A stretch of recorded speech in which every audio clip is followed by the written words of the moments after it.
நல்லா இருக்கும் உள்ள நல்லா இருக்கு.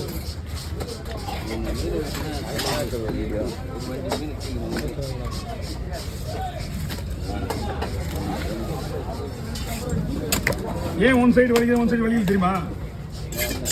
ஆமா, ஒரு பக்கம் வலிக்கிறேன், ஒரு பக்கம் வலிக்கல. ஏன் தெரியுமா? ஒரு பக்கம் கடையில் போய் வெட்டிக்கும். இங்கே நடக்குது, எல்லாமே இங்கே நடக்குது. ஆமா, ரெண்டாவது சிந்தாரு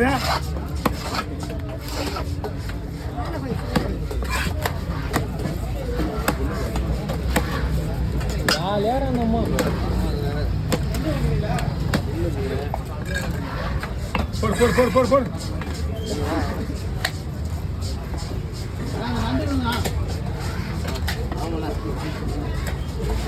நல்லா இருக்காரா? அவங்க